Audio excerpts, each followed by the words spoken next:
Hey guys, what's up? Welcome back to Roots Refuge Farm. If you're new here, I'm Jess.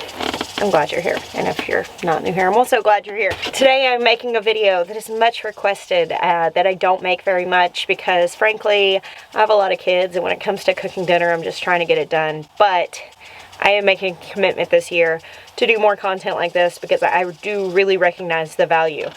Now, when you grow your own food, we love the romantic notion of just going out to the garden and harvesting dinner right before dinner. There's a lot of times a year that it's not like that. A lot of times growing your own food means that you have everything come in at once and then you have to figure out how you're going to preserve that you can use it later. Though you might have grown much of the food on the plate, you know, a lot of times you didn't harvest it all that day. But there is this magical time of year where you did. Like there is this wonderful time, usually about like right now, as the summer garden is really becoming fruitful. A lot of things from the winter are wrapping up, that you can literally just go outside and harvest dinner. And that's what we're going to do today. Maya told me this morning he had a couple of pounds of ground pork that was already seasoned, like Italian sausage style. Of course, we do raise pigs. We have lots of pork here from our farm. That was not harvested today, but he said that was thawed out and just let me know, hey, this is what's going on for dinner tonight. So I knew I needed to use some ground sausage. And I was out here working in the garden earlier, watering things, doing some weeding, pruning, and I was taking note of everything that I had. And I'm going to harvest our dinner and turn it into dinner. And I'm going to bring you guys along with me. First step, up here at this in-ground garden area, I just harvested a lot of squash just like a day or two ago. Yesterday, I guess I did. But I have several more that I'm going to go ahead and grab young. This is definitely the time of year where the squash is coming in like crazy and it gets really big really fast. So when I notice that it's like close enough to being the right size to harvest, I'll typically go ahead and harvest them a little on the smaller side rather than wait, because if you harvest them smaller, they're just extra tender, whereas if you wait too long, they can get kind of stringy and weird.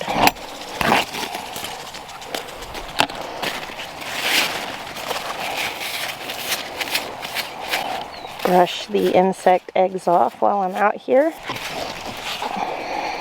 So we really struggle with squash bugs in organic gardening here in my area. Already there are a lot of insects on these, even though I have been picking off eggs. It's sometimes hard to stay on top of it and you just miss things that you don't see. So one thing I do is succession sow and put new squash in new places. Just every week or so I'm putting new seeds in the ground. The other thing is that we eat it constantly when it's coming in. Sometimes we'll eat it every day, sometimes we'll eat it twice a day, cooked in different ways, but we really eat our fill of something while we easily have a lot of it, and that helps seasonal eating. You know, I don't eat grocery store tomatoes because I don't eat tomatoes when they're out of season, and that is hard-ish.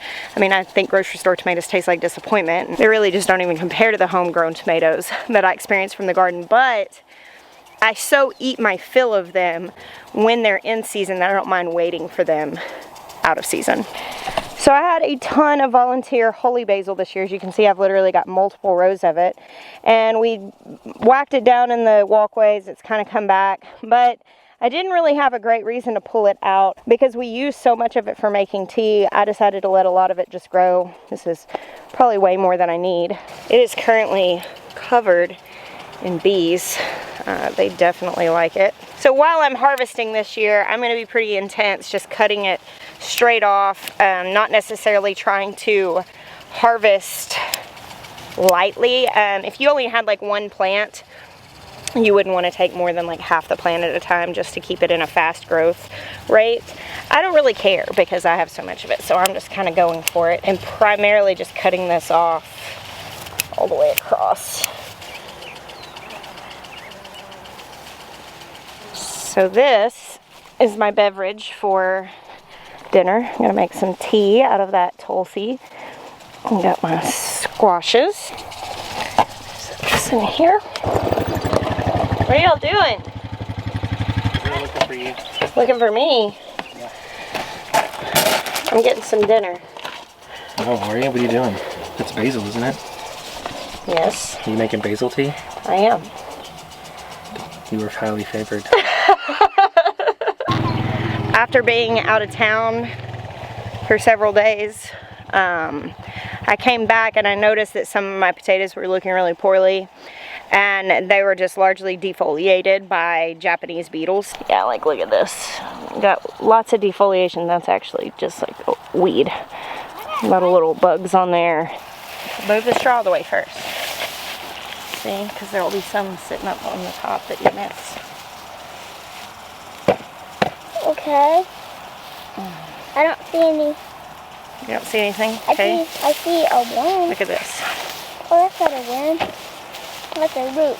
Okay, now pull the plant up. Ooh, potato. That's a big potato. So there'll be some attached. Potatoes! Here.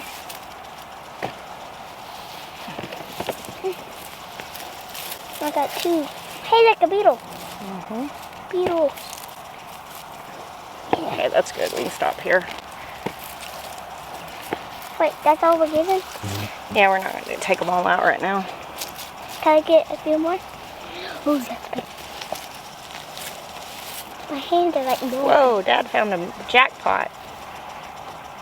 Hey, I got that. We got too much for my bucket. Do you have a basket? The burden of abundance. That's right. Why don't you just change out? With that Alright, we're stopping there. Yeah, we're going to stop here. Okay. Nice. Potato time. Potatoes are back on the menu, boys. Alright, yeah, actually, hand me that basket then. This is good. Yeah, I actually wasn't anticipating there to be that many underneath two plants, but there we go. Alright, here is our potato haul. Looks pretty good, huh, Ben? Here, put it down on the floorboard. Yep. You see if there's any tomatoes? I was out there earlier, I didn't see any tomatoes, but there are some peppers I wanted to go grab. You want to go with me? Banana peppers? Yep. I'll go. Okay, next stop is in this garden. Actually, I have a couple of squashes to get out of here. Okay. Alright, I'll go put these in my basket. Alright, Ben, I've got a lot of picking to do over here if you want to come help. The banana peppers are right here. These? Yep. Oh, banana peppers? Yep, you can pick them now. Pick all those banana peppers that are big enough. Okay. You can eat what you want, but what you don't use, I'm going to put in dinner, okay? Okay. Pick them all and come put them in my basket. I am going to pick these dragon tongue bush beans. Let's see here. So these are best grabbed when they're smaller. They're going to be way more tender. If you come across one that's gotten big like this, they're still okay, but when they start developing beans inside, they're kind of a little bit tough to eat. I got a tomato. Oh, nice. So I'm going to pick pretty much everything I can find here. If they're really little, like this, I don't know if you can see that. If they're really small, I'll leave them, but even like this size is okay to pick because they're going to be real tender.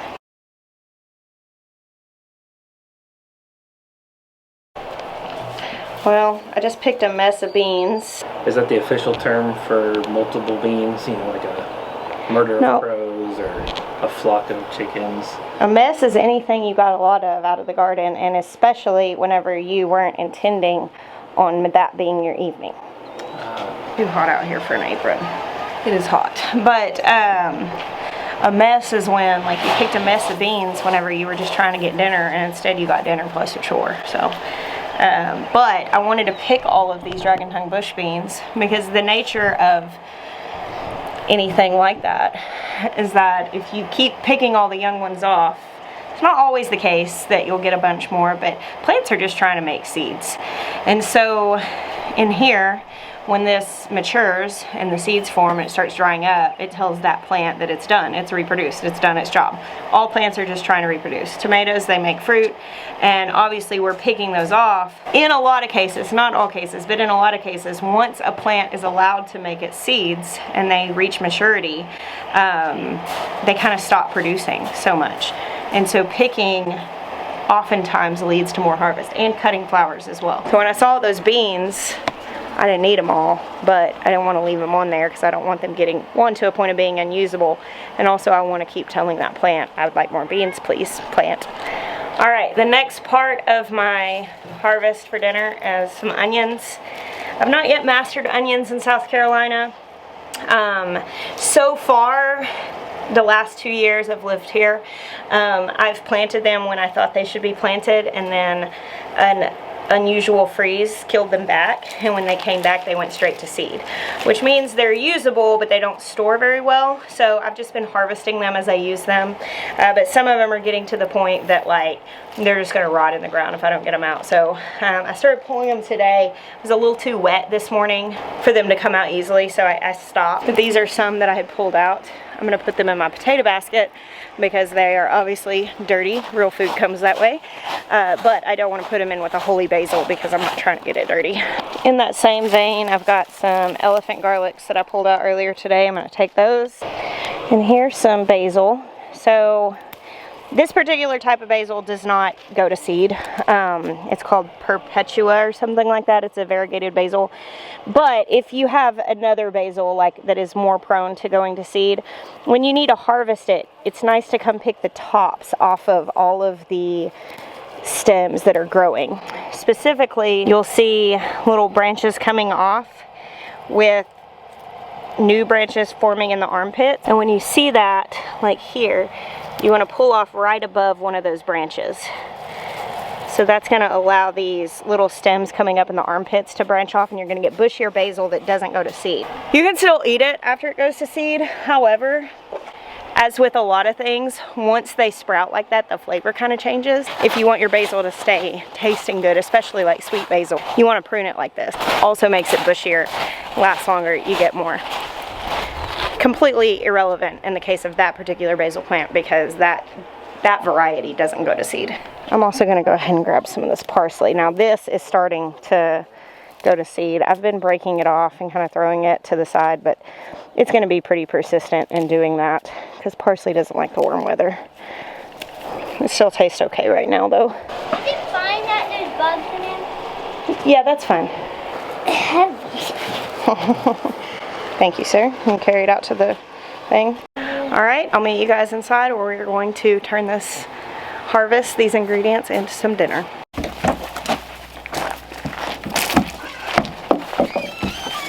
Thank you, sirs. Good sirs, kind sirs. If you bring something in, has a lot of dirt caked on it, for instance, this onion, you don't need to put that down your sink. That's not a good idea. So typically what I'm gonna do is brush things off into the trash, peel off outer layers into the trash to try to eliminate as much of that soil getting spread all over my kitchen as possible. I mean, obviously, you could hose them off out in the garden in the yard. I don't usually. Usually I just bring them up to the house and deal with them somewhere around here. Another thing, if you're harvesting some things, particularly fruits, these green beans probably wouldn't hurt for this. Herbs, zucchinis can happen, cucumbers, things that if you've ever harvested stuff and then it was rubbery, like carrots, cucumbers, those are two that really get that way. Beans can get that way. And you're like, what in the world? When I buy stuff at the store, it's crunchy, and when I harvest it at home, it gets rubbery super fast. You need to soak it in some water. I had an older gentleman years ago tell me about this. He called it soaking the heat off. That's a southern thing to say, but I still say that. More likely, I think it's just rehydrating. It's allowing those fruits to hit their like maximum water content so that they can then maintain that. So if you bring in anything that you're wanting to stick in the refrigerator, if you're not like using it immediately and you want to maintain that crunch, soak it in some water. If you're bringing in anything that may have little buggies harbored. So this is going to be like cauliflowers and broccolis and cabbages and anything that has hidden nooks and crannies. You can soak those things in salt water. Kale is another one, collards. And that's going to cause any little passengers that are hitching a ride on your food to let go and float to the top. I don't really feel like anything I've got here needs that. I suppose I could potentially soak the basil, but I don't feel like that's that big of a deal. If you spray anything in your garden, you would probably want to wash off like your basil. A lot of times I just pick it, put it straight in the jar to make basil tea. That's a personal preference. I don't put anything on my garden. And while I could let my imagination run wild of the possible contaminants that could have touched it, I feel pretty okay about going ahead and making it. If for some reason I see something on it, I feel like it needs to be washed, I just run it under water because I'm going to soak it in water, so it doesn't matter if you have it wet. I'm going to get some prep work done, and then I'll catch you guys up as soon as I get to the point where I can easily do that. So I'm browning my meat over here. I just have my big old cast iron skillet. It's like 14 inches, and I've put the meat in, and I'm just cooking it pretty well. Doesn't have to be fully cooked at this point, but mostly. Now this is ground meat, obviously, but anytime that I'm making a meal where I'm taking lots of ingredients that are still going to have a lot of water content in them, and I'm trying to like throw a bunch of stuff in together, I always want to brown the meat first and separately so that it will actually brown. So with ground meat, it's not quite as big of a deal, but you can see I've got some like good dark color in there. That's going to be good flavor. With things like steak and chicken, it's very important, or like if you're doing like a sliced sausage, otherwise you're going to get a real soggy texture. So if I were to have taken, like, I've got onions chopped, I've got garlic, potatoes, peppers, if I were to put all those things in together, with all that crowding and water content, it would have steamed, and that will steam your meat, and that's how things get too chewy. So browning it first and then taking it out and setting it to the side is going to help your texture be better. Now I'm taking this meat out. I'm not draining it because the fat that's on this meat is homegrown lard from pastured pigs. It's not bad fat. I'm going to cook the rest of this food in that fat. If it were too much, of course, you could drain the fat at this point. Okay, so pulling all this out, I'm just going to set it to the side. Alright, so I want to show you guys when it comes to fresh grown potatoes, the skin is actually so fine and soft on these. Actually, I scrubbed that off. I was just rubbing these with a sponge to get any of the dirt that was persistent because I wanted to cook with the skins on. And there are a few places that I actually scrubbed right off, which goes to show how nice the texture is here. I'm just going to chop these. Obviously, I'm going to not be talking on the other ones and won't do it in such a nonsensical way, but I'll chop up all these potatoes into roughly the same size slices. Alright, so I've got my hot pan here. I had turned the heat off so that I could finish cutting, but I'm getting it back up to heat. It's got the lard in it, and here I've got water that's just starting to simmer. If you're cooking veggies, specifically things like potatoes that you're wanting to get some crisp to them, it's the same principle applies with them that applies with the meat. You want to sear them instead of steam them. So it's pretty important that your pan is hot, that whatever fat you're using in that pan is hot before you put the potatoes in this case. So right now I'm getting that hot again. The potatoes are going to go in, and then in this water that's just starting to simmer, I'm going to put my basil.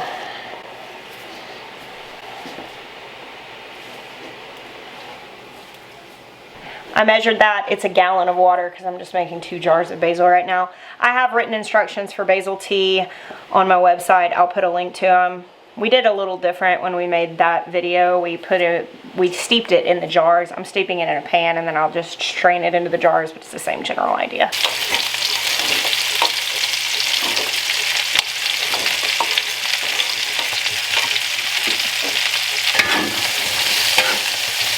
I got popped real good by the hot grease. Comfrey salve to the rescue. We always keep stuff like this close to the kitchen. And Helichrysum's the other one that really helps with burns. I can't even tell you how many scars I have. They're faint, and things like herbal remedies, comfrey and stuff like that help. Being in the kitchen a lot and being maybe a little lackadaisical in nature means that I end up with my fair share of kitchen battle scars. So I'm just mincing the elephant garlic. Elephant garlic's a little more mild in the garlic flavor, so I'm going to put a whole lot of this in there. I'm pretty liberal with garlic as it is, and with this being a little more on the oniony side of flavor, I'm putting at least a few of these real big cloves in there. Kind of throughout all of this, I'm salting. We put a lot of salt in our food. We sweat a lot too, so I think that's probably pretty normal to crave salty food because it really does help replenish those minerals if you're using good salt. I'm not really going to give any sort of like amounts of salt and pepper because that's too personal, but for the sake of my street cred as a good cook, I have to tell you that I am salting and peppering as I go, so you people don't think that I get to the end of a meal that I haven't put salt on the whole thing. Now that meat was also seasoned already with Italian seasoning. That's not my favorite. We have some meat that is done that way that we had processed elsewhere, but when we process our meat, we typically will just put ground up, it's just ground pork, and that way if I want sweet sausage or Italian sausage, or if I just want it plain, I have that option of choosing which way I want to go with it. But considering that was already salted to some degree, I have to keep that in mind as I'm salting my food. Butter.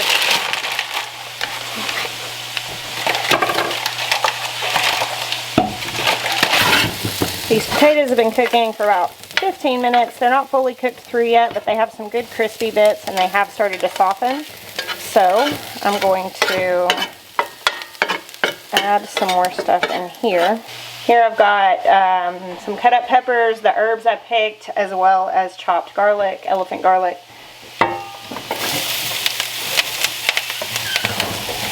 And then onion, and I'm going to throw some of this butter in there for good measure.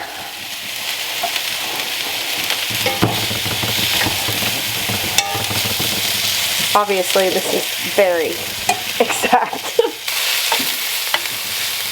So you see all the steam that's being created because I put in these things that have higher water content. That's fine now. It's going to steam these potatoes and finish cooking it. But I cooked them alone first so that I could get the nice texture and flavor of them browning instead of just steaming. Maya's actually working on the basil tea here. Did you want this measuring cup? So he's going to put honey in each of the jars and then strain this into the pitcher so he can then split it and pour it into the jars while it's hot. And then we also need some lemon juice in each one. Lemon. Yes, exactly. All right, ground beef back in.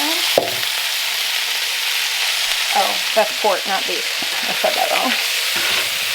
People ask me a lot how you use patty pan squashes, and honestly, you just use them the same way as you use regular squashes. You just cut them differently.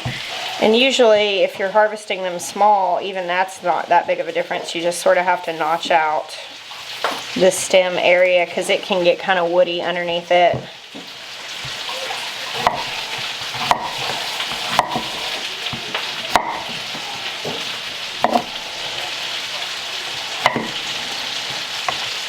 So you've got this shape slices instead of this shape.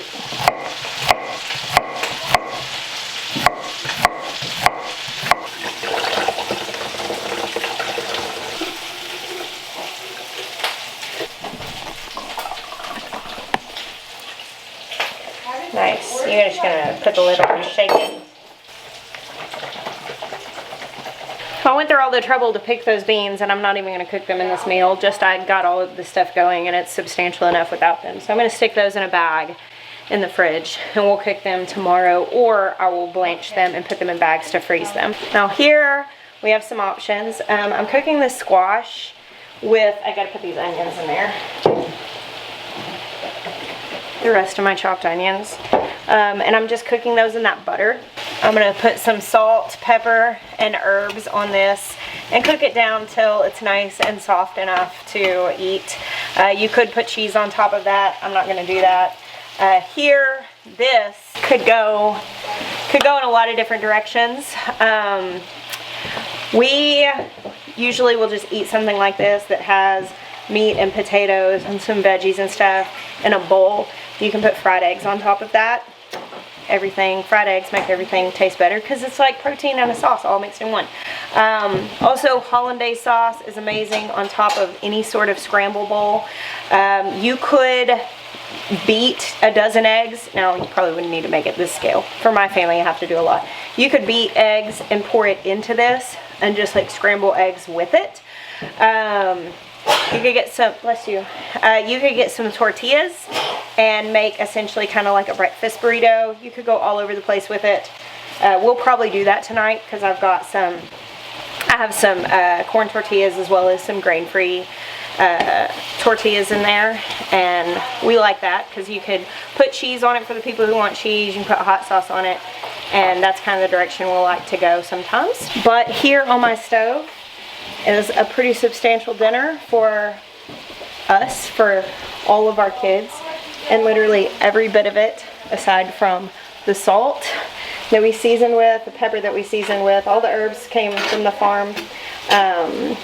Everything came from the farm, as well as our beverage, which is basil tea. So yeah, there's dinner, literally farm to table, as much as it could possibly be. Thank you guys for hanging out with me today. I hope this inspires you, makes you want to go pick your dinner. First, you got to grow it, and I want to inspire you to do that too. I bless you guys. Until next time.